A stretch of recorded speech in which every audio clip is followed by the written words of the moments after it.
భవ్యశ్రీ వైష్ణవి మరణానికి కారణం హత్య లేదా ఆత్మహత్య?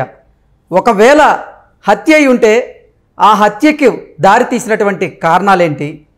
వారిని హత్య చేయాల్సినటువంటి అవసరం ఎవరికి ఉంది?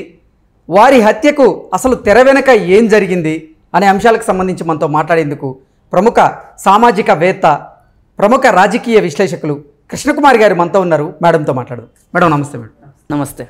మేడం, భవ్యశ్రీ వైష్ణవి మరణానికి కారణం హత్య లేదంటే ఆత్మహత్య? ఒకవేళ అది హత్య అయితే అసలు హత్యకు దారి తీసినటువంటి కారణాలు ఏంటి అంటే ఏం చెప్తారు మేడం?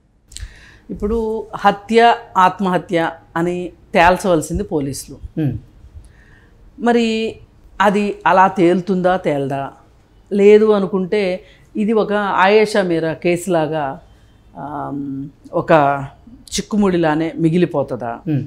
లేదు అనుకుంటే మనం రాజకీయ విషయాలుగా చూసుకుంటే కనుక వివేకానంద రెడ్డి మర్డర్ కేసు ఎట్లయితే ఎన్ని మలుపులు తిరుగుతుందో ఈ కేసు కూడా అన్ని మలుపులు తిరుగుతుందా అంటే మనకి చాలా పెద్ద ప్రశ్నలే కనిపిస్తాయి మనకి. ఎందుకంటే ఆయేషా మీరా కేసులో ఉద్దేశపూర్వకంగా ఆధారాలన్నీ ఆనవాళ్ళన్నీ చెరిపేసి కొంతమందిని రక్షించడం కోసమే ఆ కేసుని నీరుగార్చారు. అందుకే ఆ కేసు చిక్కుముడి వేయట్లేదు. ఆ తల్లి ఎంతగా పోరాడుతున్నా నిజంగా ఆయేషా మీరా తల్లి లాంటి తల్లిని నేను ఇంతవరకు చూడలేదు. ఎన్నో హత్యలు జరిగినాయి, ఎన్నో ఆత్మహత్యలు జరిగినాయి, ఎందరో బాధితులు ఉన్నారు, కానీ అలాంటి తల్లిని చూడలేదు. ఎంత పట్టుదల, ఎన్ని రాజకీయ ఒత్తిళ్ళు, ఎన్ని ప్రలోభాలు వచ్చినా ఆవిడ చెక్కు చెదరకుండా ఉంది. ఆ రోజు ఏ విధానంలో మాట్లాడిందో, ఏ ఆవేదన, ఏ ఆర్ద్రత ఉన్నాయో ఈ రోజుకి అవే ఉన్నాయి ఆ తల్లిలో. మరి అలాంటి తల్లిలు ఈ పిల్లలకు ఉన్నారా? ఉంటే కదా ఏదైనా ఒక పోరాటమైనా జరిగేది. ఇప్పుడు మనం అనుకున్నట్లుగా హత్య ఆత్మహత్య ఏదైనా తేల్చాల్సిన పోలీసులు సక్రమంగా విచారించడానికి ఒక ఒత్తిడి కావాలి. వాళ్ళ మీద ఏమైనా ఒత్తిళ్ళు ఉంటేనే కదా వాళ్ళు సరిగా విచారించింది. మరి వాళ్ళ మీద ఒత్తిళ్ళుండి సరిగా విచారించకపోయినా కౌంటర్గా మనం ఏమైనా ఒత్తిడి పెట్టి చేయించగలమా అంటే ఈ కేసులో అలాంటి పరిస్థితి లేదు. మరి వివేకానంద రెడ్డి కేసు అంతలా మలుపులు తిరగడానికి కారణం ఆ కేసు ఏమైనా సరే అంతు చూడాలి అని సునీతారెడ్డి ఉండబట్టే అయ్యింది. లేదు అంటే అది ఎప్పుడో చరిత్రలో కాలగర్భంలో కలిసిపోయేది. ఆయేషా మీరా కేసులాగా అలా ఉండిపోయేది. కానీ ఇప్పుడు ఈ కేసు విషయంలో ఇది అక్కడ వాస్తవ పరిస్థితులన్నీ చూస్తే హత్యలాగా ఉంది. కానీ పోలీసులు మట్టుకు డంకా బజాయించి ఏం చెప్తున్నారు అంటే ఇది ఆత్మహత్య అని చెప్తున్నారు. ఎందుకు చెప్తున్నారయ్యా ఆత్మహత్య అంటే? అడగకుండా చెప్తున్నారు కొన్ని, అడిగినా చెప్పట్లేదు కొన్ని. అడగకుండా చెప్పే ఏంటి అంటే ఆమె వాళ్ళ శరీరాల మీద గాయాలు లేవు, అలాగే సూసైడ్ లెటర్ రాసింది కదా, ఊరేసుకుంది కదా, కాబట్టి ఇది ఆత్మహత్యే, మేము ఫైల్ మూసేస్తాము అన్న అంత నింపాదిగా, అంత నిస్పూషిగా మాట్లాడుతున్నారు. అసలు వాళ్ళకేదో ఒక సమాధానం చెప్పాల్సిన బాధ్యతలో వాళ్ళు ఉన్నారని అనుకోవట్లే. అంటే ఇది కొన్నాళ్ళు పోయాక చిక్కుముడి విడకపోతే వైరాగ్యంతో వదిలేయడం వేరు, కానీ డే 1 నుంచి వాళ్ళు హత్య జరిగిన మరుక్షణం నుంచినే వాళ్ళు అందుకే సిద్ధమైపోయారు. అందుకు సిద్ధమయ్యి దానికి తగ్గ వాతావరణాన్ని, రంగాన్ని సిద్ధం చేసేసారు అక్కడ. ఓకే, ఇప్పుడు తల్లిదండ్రులు పోరాటం చేయలేరు అన్నాను కదా. ఒక భవ్య తల్లిదండ్రులు ఇద్దరు ఉన్నారు, కానీ వాళ్ళు కడు పేదలు, వాళ్ళు ఏమీ చేయలేరు. ఇప్పుడు వైష్ణవికి తల్లి చనిపోయింది, తమ్ముడు చనిపోయాడు, తండ్రి అవిటివాడు. వాళ్ళు ఈ పూట ఎలా గడుస్తుందా అని చూసేవాళ్ళు. ఈ పూట ఎలా గడుస్తుందా అని చూసేవాళ్ళు మాత్రమే ఈ సోషల్ వెల్ఫేర్ హాస్టల్లో ఉంచుతారు. ఓకే, ఏమాత్రం డబ్బులు సంపాదించుకోగలిగిన వాళ్ళు ఈ సోషల్ వెల్ఫేర్ హాస్టల్కి పంపించరు. ఓకే, వాళ్ళు పంపించారు అంటేనే వాళ్ళ దయనీయమైన పరిస్థితి మనకి ఇక్కడ అర్థమవుతుంది. ఈ దయనీయమైన పరిస్థితుల్లో వాళ్ళు వస్తారు కాబట్టి వాళ్ళతోటి ఏ ఆటలైనా ఆడుకుందాము అనే ఒక ఉద్దేశం వార్డెన్స్ కావచ్చు, ఆ హాస్టల్లో పనులు చేసే వాళ్ళందరికీ అదే ఉద్దేశం ఉంటుంది. ఇప్పుడు ప్రభుత్వం ఎటు పక్కదారి పడుతున్నాయి అనేది చూడకుండా, పందికొక్కులు ఎన్ని తింటున్నాయి అని చూడకోకుండా, ఒక విద్యార్థికి 1,25,000 వస్తాయి గవర్నమెంట్ నుంచి రిలీజ్ అవుతాయి డబ్బులు. 1,25,000 మరి ఈ 1,25,000 వీళ్ళ మీద ఖర్చు పెడుతున్నారా లేదా? మరి ఖర్చు పెట్టకపోతే ఆ డబ్బులు ఎక్కడికి పోతున్నాయి, ఎవరి జేబుల్లోకి పోతున్నాయి, ఎవరి ద్వారా పోతున్నాయి అనేది ఇప్పుడు ఇక్కడ పెద్ద ప్రశ్న. మనం ఒక్క నిమిషం అసలు ఈ నిధులు దుర్వినియోగం ఎలా జరుగుతుంది, ఈ పందికొక్కులు ఎలా తింటారు అనేది తెలిస్తే, ఎవరు ఈ మొత్తం భోంచేయడానికి సహకరిస్తారో తెలిస్తే ఇది హత్యో ఆత్మహత్యో కూడా తెలుస్తుంది. ఓకే, చాలా హాస్టల్స్లో జరిగేది. ఒకవేళ మేడం హత్య అయితే అసలు ఆ హత్యకు దారి తీసినటువంటి కారణాలు ఏంటి? ఇప్పుడు ఇక్కడ నిధులు పక్కదో పెడతాయి. ఇప్పుడు చాలామందికి వస్తున్న ఆలోచన ఏంటంటే అసలు వార్డెన్కి ఆంజనేయులు అంటే ఆటో డ్రైవర్కి ఉన్న సంబంధం ఏంటి, ఎందుకు ఆమె అతని మీద అంతగా ఆధారపడింది, అతను ఈ హాస్టల్లో ఇంత పెత్తనం ఎలా చేయగలుగుతున్నాడు, అతను ఒక రకంగా షాడో వార్డెన్లా పనిచేస్తున్నాడు ఆ హాస్టల్లో, అమ్మాయిల హాస్టల్లో. ఓకే, ఆమె రాదు సరిగా, వార్డెను పళ్ళన్నీ ఇతనే చక్కబెడతాడు, కూరగాయలు తీసుకొస్తాడు, సరుకులు తీసుకొస్తాడు, వంటోళ్ళతో అజమాయిషీ చేసి వంటలు చేయిస్తాడు, పిల్లల మీద అజమాయిషీ చేస్తాడు, రకరకాల అజమాయిషీలు అతను. అంటే అతని పాత్ర లేనిదే ఆ హాస్టల్ నడవదు.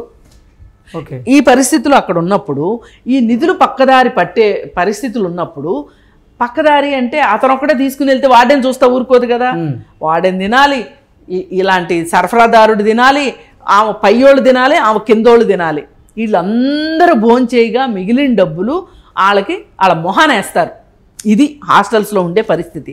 ఓకే, అందుగురించే ఈ ఆంజనేయులు హాస్టల్లో ఏం చేసినా శైలజ అడగదు. అసలు శైలజ ఏ పని చెప్పినా ఆంజనేయులు చేస్తాడు. ఇది అక్కడున్న సంబంధం, అది ఆ అవకతవక. అది అసలు గర్ల్స్ హాస్టల్లోకి జెంట్స్ని ఎందుకు ఎలవ్ చేస్తున్నారు? చెయ్యకూడదు అసలు. అతను ఆటో డ్రైవర్ పని ఏంటి, మెట్లు కింద ఆపేసి అక్కడ పిల్లల్ని దింపేసి వచ్చేసిన తర్వాత అతను వెళ్ళిపోవాలి. ఒకవేళ సామాన్లు తెస్తే కూడా ఆ గేట్ బయట పెట్టేసేసి, అంటే ఆ మెట్ల దగ్గర పెట్టేసి అతను వెళ్ళిపోవాలి. లెక్క అయితే ప్రపంచంలో ఇంకొక ఆటో డ్రైవరే దొరకడు అన్నట్టు 2 నెలల క్రితం అక్కడ వంట ఆమెతోటి అతను అనైతిక సంబంధాన్ని కొనసాగిస్తుంటే, వివాహేతర సంబంధాన్ని ఈ పిల్లలే, ఇప్పుడు చనిపోయిన పిల్లలే చూసి ఓకే వార్డెన్కి కంప్లైంట్ చేశారు. అప్పుడు ఈ ఘనత వహించిన వార్డెన్ ఏం చేసింది అంటే ఆ వంటమ్మాయిని మానిపించింది, కానీ ఇతను కంటిన్యూ చేసింది. ఓకే, తీసేస్తే ఇద్దరిని తీసేయాలి. ఒకరి నుంచింది, ఒకరిని ఎవరి నుంచింది, తనకు అవసరమైన వాడిని ఉంచింది. అంటే ఇక్కడ వంట మనిషికి ఆటో డ్రైవర్కి మధ్య వివాహేతర సంబంధం. ఓకే, అయితే ఈ పిల్లలు క్వశ్చన్ చేశారు కాబట్టి 2 నెలల క్రితం తీసేశారు. మళ్ళీ కొత్త వంటమ్మాయి వచ్చింది. ఈ కొత్త వంటమ్మాయితో కూడా వీడు వివాహేతర సంబంధం కొనసాగిస్తున్నాడు. ఓకే, 15 రోజుల క్రితం దానికి సంబంధించిన అవాంఛనీయ సంఘటన వీళ్ళు చూశారు. ఈ పిల్లలు చూసి మళ్ళీ వార్డెన్కి చెప్పారు.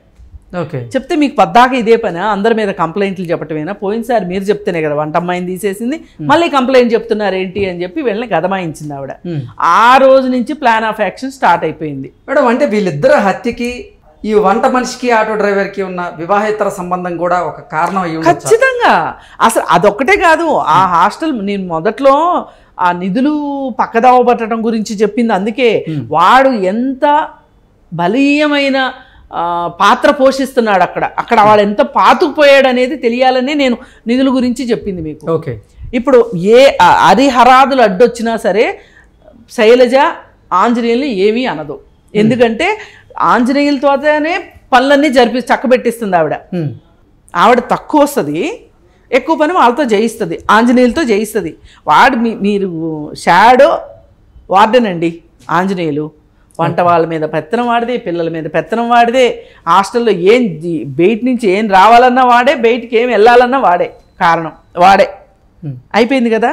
ఇదంతా అయిపోయిన తర్వాత ఇప్పుడు ఈ అమ్మాయి మీద కంప్లైంట్, వీళ్ళు ఎప్పుడైతే ఈమెకి కంప్లైంట్ చెప్పారో వీళ్ళిద్దరినీ అడ్డు తొలగించకపోతే చాలా కష్టము అనే పరిస్థితి ఒకటి అక్కడ వాతావరణం వచ్చేసింది. అందుకోసం ఏం చేసింది, ఒక 7వ తరగతి చదివే పిల్లల్ని ఇద్దరిని వీళ్ళు వాళ్ళతోటి బ్యాడ్ టచ్ చేశారు. ఈ చనిపోయిన అమ్మాయిలు ఇద్దరు, ఆ 2 అమ్మాయిలు తోటి కంప్లైంట్ ఇప్పించుకుంది పీటీ టీచర్కి. ఓకే, ఆ పిల్లల చేత కంప్లైంట్ ఇప్పించారు. ఇప్పిస్తే స్కూల్ పీఈటీ వాళ్ళు స్కూల్ వాళ్ళు కౌన్సిలింగ్ చేశారు. స్కూల్లో పీఈటీ కౌన్సిలింగ్ చేస్తే అప్పుడు శైలజ వెళ్ళి లేదు పిల్లలు చాలా మంచాళ్ళు, నేను చూస్తాను దాని సంగతి ఏంటో నేను పట్టించుకుంటాను అని చెప్పి పిల్లల్ని తీసుకుని ఇప్పుడు వచ్చేసేసి ఇక్కడ హాస్టల్కి వచ్చి తన రూమ్లో కూర్చోబెట్టుకొని అక్కడ ఒక ట్యూషన్ టీచర్ ఉంటుంది ఈ హాస్టల్లో, రాత్రి 10 వరకు వీళ్ళకి ట్యూషన్స్ చెప్తుంది. ఆ టీచర్ని ఆ టీచరు కలిసి కౌన్సిలింగ్ చేశారు ఆ అమ్మాయికి, ఈ పిల్లలిద్దరికి. కౌన్సిలింగ్ చేసేసిన తర్వాత వార్డెన్ వెళ్ళిపోయింది. ఆ తర్వాత ఈ ఆత్మహత్య అని వీళ్ళు చెప్పబడుతున్న ఆత్మహత్య అప్పుడు జరిగింది. రాత్రి 8:30 ఆ ప్రాంతంలో ఆత్మహత్య జరిగింది. ఆ ఘటన జరిగినప్పుడు వీళ్ళు మామూలుగా భోజనాలు చేసిన తర్వాత స్టడీ అవర్స్ ఉంటాయి వాళ్ళకి. వీళ్ళు స్టడీ అవర్కి రాకపోయేసరికి ఏంటా అని అనుమానం వచ్చి ఒక 2 పిల్లల్ని ట్యూషన్ టీచర్ పంపించింది వాళ్ళ రూమ్కి. పంపిస్తే లోపల గడిపెట్టుంది, కిటికీలో నుంచి చూస్తే వాళ్ళిద్దరు వేలాడుతున్నారు అని ఈ పిల్లలు చెప్తే ఇంకప్పుడు నానా అల్లరి చేస్తే ఆ పక్కన ఇదే కాంపౌండ్లో ఖోఖో నేర్చుకుంటానికి వచ్చిన పిల్లలు ఉన్నారు. ఏదో క్యాంప్ నడుస్తుంది, వాళ్ళు వచ్చి అది కట్ చేసి వాళ్ళని దించి అయితే ఒక 108కి కానీ 100కి కానీ వాళ్ళు కాల్ చేయలే. అంబులెన్స్కి కాల్ చేశారు, ఎవరు కాల్ చేశారో కూడా తెలియదు. ఆ అంబులెన్స్ కూడా ఏ విధమైన సైరన్ లేకపోకుండా కాంపౌండ్ లోపలికి వచ్చింది. వచ్చి ఒక రూట్లో వెళ్తే దగ్గర దారి, ఇంకొక రూట్లో చుట్టూ తిప్పిన దారి నుంచి హాస్పిటల్కి తీసుకెళ్లారు. అంటే వీళ్ళకి కొన ఊపిరి ఉంటే కూడా వీళ్ళు బతకూడదు అనే ఒక ఉద్దేశంతో చుట్టూ తిప్పి హాస్పిటల్కి తీసుకెళ్లారు. ఓకే, ఇక జరిగిపోయింది.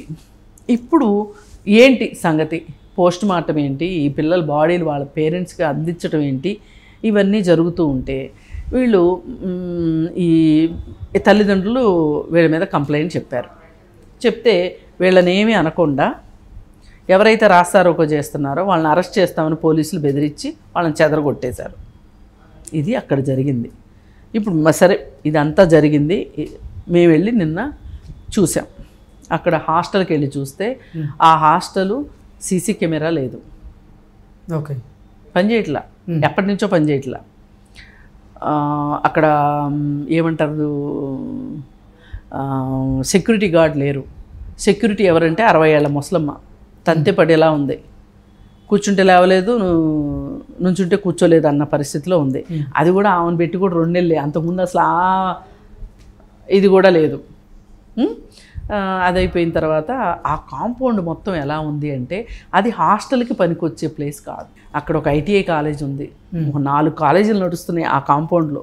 ఓకే, అన్నీ కో ఎడ్యుకేషనే, వీళ్ళ మటుకు పైన హాస్టల్. ఈ సెక్యూరిటీ లేని విషయంలో ఆ చుట్టూ బాయ్స్ ఉన్న కాంపౌండ్లో అసలు ఆడపిల్లల హాస్టల్ ఉంటుందా? ఎందుకు ఇక్కడ హాస్టల్ని ఎక్కడి నుంచో తీసుకొచ్చి ఇక్కడ ఎందుకు పెట్టారు? ఓకే, దీనిలో ఈ బిల్డింగ్ ఓనర్ కూడా తన బిల్డింగ్ ఖాళీ ఉంది కాబట్టి సోషల్ వెల్ఫేర్ డిపార్ట్మెంట్ వాళ్ళని ఏమన్నా ఆమ్యాలు తినిపించి తను రెంట్కి ఇచ్చుకున్నాడా అనేది కూడా ఒక ప్రశ్నే. ఓకే, ఆ ప్లేస్ అయితే మటుకు ఆడపిల్లల హాస్టల్కి పనికొచ్చేలాగా లేదు. సీసీ కెమెరా లేదు, వార్డెన్ సరిగా రాదు, ఆంజనేయులు ఇక్కడ పెత్తనం చేస్తాడు. కర్ణుడి చావుకి 1,00,000 కారణాలు అన్నట్లుగా వీళ్ళిద్దరు చనిపోవడానికి కూడా చాలా కారణాలు ఉన్నాయి. ఇన్ని కారణాలు అసలు అక్కడ ఈ పిల్లలే కాదు, ఏ పిల్లలకైనా ఏం జరిగినా అడిగే దిక్కు లేరు. అది అయిపోయిన తర్వాత ఇప్పుడు వీళ్ళు ఆత్మహత్య చేసుకుంటానికి ఉరి వేసుకుంటానికి వాడిన ప్రదేశం ఏదైతే ఉందో బంకర్ బెడ్ల మీద నుంచి, వీళ్ళు పడుకున్న బెడ్ల మీద నుంచి ఆ హుక్ ఏదైతే ఉందో వేసుకున్నారు అనే హుక్కు దూరంగా ఉంది. ఆ హుక్కుకి వీళ్ళు హ్యాంగ్ చేసుకోవటానికి బట్ట కట్టాలి అంటే ఒక పెద్ద స్టూల్ కావాలి. బంకర్ బెడ్ మీద నుంచి అందుకోవాలంటేనేమో అందుకోలేరు.